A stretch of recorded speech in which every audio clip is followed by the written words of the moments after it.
Good morning from beautiful Irvine, California. Today we're discussing social media and Christianity. More specifically, how Christians should probably best approach social media. An interesting thought along these lines is that I notice on my videos, not that I'm in this for performance. If I was, I'd talk about Avengers Doomsday or something instead of Christianity. But I notice the shorter my videos are, the better they tend to perform, regardless of the content. And it makes me think that social media and the explosion of social media in recent times has something to do with that. I think we've been so accustomed to getting information quickly that to sit in terms of, a lecture or a lesson is something that's virtually unimaginable for most people. Case in point, I used to teach at an inner city school, and we would routinely do films and literature, and in an inner city I was able to keep students' attention for hours for a film. Here and there it'd be like, hey, calm down or something, but for the most part they could do it. Fast forward to 2023 at an exclusive private school that I taught for a while. Those so-called gifted students had a more difficult time even staying focused for 10 minutes. It was amazing at just the development that has happened in the last 10 years. It's incredible. So what's my approach to social media? What do I think is the most healthy approach for Christians to social media? I think of it like processed food. Now, before you just jump in and think, okay, I get what he's talking about, hear me out. Not all processed food is necessarily bad, and it's not necessarily good, of course, either. But I think it, just like processed food, social media should be something we pay careful attention to our consumption of. I would say, there's a lot of social media that's healthy. I think I'm trying to make healthy videos on social media right now with a philosophical approach to Christianity that might be more aligned with educated thinkers who don't necessarily believe everything that they're spoon-fed, but yet still have a belief in their hearts about God and want to reconcile their intellectualism with everyday life. And I think that's where I'm trying to focus on.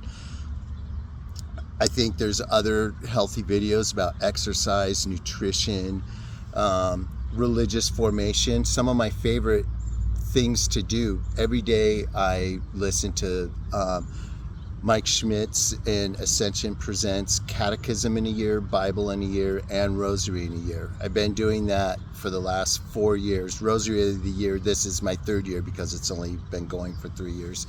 But every morning on my commute to work, all 3 of those in a row. I don't miss it ever. So I believe in healthy social media, and I think it can do us good. When most of us think of social media, we think of stuff more along the lines, some of us Facebook, but mostly Instagram, TikTok, Twitter, or X, depending on the way you want to look at it. And I think, like processed food, a lot of processed food is junk food. A lot of social media is junk food too. It gives us a lot of stimulation, very little nutrition, leaves us wanting more. And I think that when you think of what we look at, and I'm a victim of this myself at times, just outrage, gossip. You look at crimes, like I still have New York Post on my apps, and every time I look at it, I get mad about something. It's not good. It's not good for us. So how can we navigate that as Christians? I think that a good place to start isn't with the extremes. We know what the extremes are, and we know they're bad. We know on the other side of the spectrum that that's good. It's the gray area. It's the difficult foods, for instance, aren't the obviously terrible ones. Salads and yogurts, can contain hidden sweeteners and oils that aren't good for us. Social media is similar. Think of something, humor's good, right? Think of something humorous on social media. It very easily evolves into pranks, which very easily evolves into some sort of subtle or explicit humiliation, which evolves eventually into violence. Think about beauty, nature, art, which lends itself to attractive people. And then from there, it's a quick jump to sexualized content and even pornography.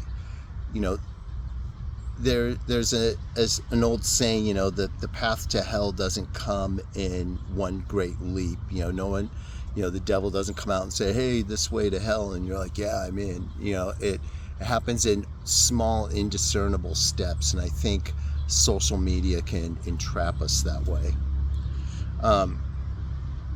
I would say, furthermore, I think it's important for us to understand where our appetites are being led, where they're experiencing growth, and that's largely in response to social media. Think of the algorithms. They decide what events we notice, what opinions we encounter, what we're afraid of, what we're angry about, and it's easy to fall into this trap where instead of creating your habits start creating you. Social media should reflect your inner world and your physical life, not the other way around. And even, again, it's processed food. Some are good, some are better than others. Even with good social media, it's still not a substitute for good natural nourishment. Religious social media, for instance, it's not a substitute for your own personal prayers, going to mass or church, participating in the Eucharist, religious conversations with real live people one-on-one. Social media doesn't take the place of that.